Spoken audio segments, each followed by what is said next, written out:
सोचिए एक गरुड़ जिसका काम था आसमान पर राज करना, लेकिन उसने अपनी पूरी जिंदगी जमीन पर धूल में गुजार दी। आज हम इसी की कहानी को समझेंगे।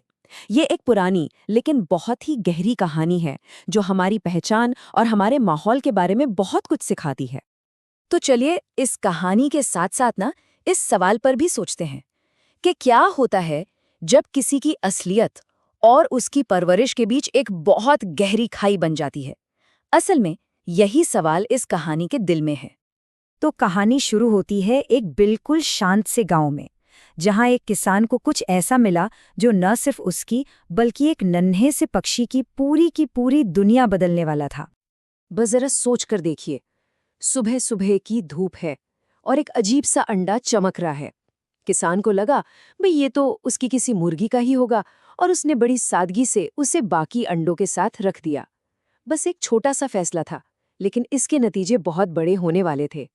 लेकिन ये कोई ऐसा वैसा अंडा नहीं था। ये एक गरुड़ का अंडा था। जी हाँ, वही गरुड़ जिसे पक्षियों का राजा और भगवान का दूत माना जाता है।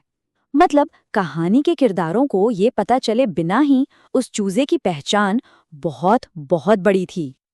तो ठीक है, इस दिव्य पक्षी का जन्म तो हो गया, पर उसकी परवरिश कैसे हुई? चलिए अब ये देखते हैं कि उसके माहौल ने उसके बर्ताव को कैसे पूरी तरह से बदल कर रख दिया। अब देखिए, उसमें गरुड़ के सारे गुण तो थे, एकदम तेज नजर, मजबूत पंख, लेकिन वो पला बढ़ा किनके बीच? मुर्गियों के बीच। तो उसने वही सीखा जो रोज देखता था, मुर्गियों की तरह जमीन को रेत कर दाना चुगना, आंगन में इधर उधर दौड़ना और उन्हीं की तरह कुड़कुड़ाना। वो आप कह सकते हैं कि पूरी तरह एक मुर्गी ही बन चुका था। कई साल गुजर गए ऐसे ही। फिर एक दिन कुछ ऐसा हुआ जिसने उस युवा पक्षी के दिल में एक चिंगारी सी जला दी।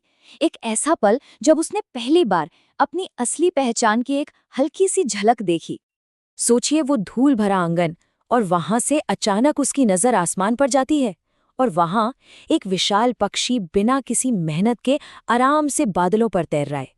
ये नजारा उसकी जमीनी दुनिया से कितना कितना अलग था। उसके लिए तो ये किसी जादू से कम नहीं था। और बस उसी पल उसके अंदर से एक सवाल निकला। और ये सिर्फ एक सवाल नहीं था, आप समझिए ये एक पहचान थी, एक उम्मीद थी कि शायद जिंदगी सिर्फ जमीन पर दाना चुगने से कहीं कहीं ज्यादा है, शायद कुछ और भी हो सकता है। लेकिन जैसे ही ये उम्मीद की किरण जगी ना, उससे अपने माहौल की कड़वी सच्चाई का सामना करना पड़ा। चलिए देखते हैं कि मुर्गियों ने इस सपने पर क्या कहा और उनके शब्दों का कितना गहरा असर हुआ। ये शब्द सुनने में तो बड़े साधारण लगते हैं, पर इनमें बहुत ताकत थी। उन्होंने उस बेचारे युवा पक्षी के सपने को उसके माहौल की सीमाओं में कैद कर दिया। उसे एक ऐसी सच्चाई बताई गई जो असल में उसकी थी ही नहीं। और बस हो गया। उस एक पल में वो चिंगारी बुझ गई। उसने उन शब्दों को ही सच मान लिया, अपनी असलियत को पूरी तरह भुला दिया और वापस जमीन पर दाना चुगने लगा। उसने उसने फिर कभी आसमान की तरफ पलटकर नहीं देखा। तो अब कहानी के गहरे मतलब को समझते हैं। ये सिर्फ एक पक्षी की कहानी नहीं है, ये अपनी पहचान भूल जाने के दुख की कहानी है, और ये हमें बहुत कुछ सिखाती है। गांव के जो बड़े बुजुर्ग थे, उनकी ये बात इस कहानी का पूरा सार है। सबसे बड़ा दुख, सबसे बड़ी ट्रेजेडी यही थी कि जिसके पास आसमान छूने की ताकत थी, उसने अपनी पूरी जिंदगी जमीन पर गुजार दी।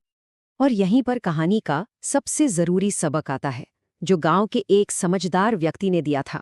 ये हमारी संगति के बारे में है कि हम किन लोगों के बीच रहते हैं और वो हमारी सोच को कैसे बनाते या बिगाड़ते हैं।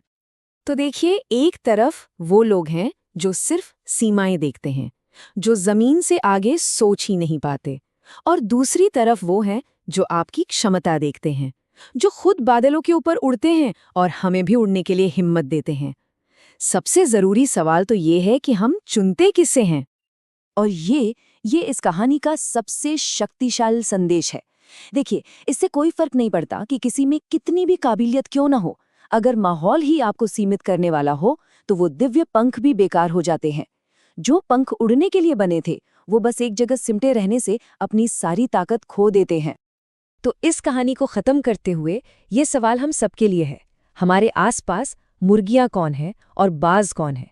और सबसे जरूरी बात, हम किन की आवाज़ों को ये तय करने दे रहे हैं कि हमारी अपनी उड़ान कितनी ऊंची होगी। इस पर सोचना बहुत ज़रूरी है।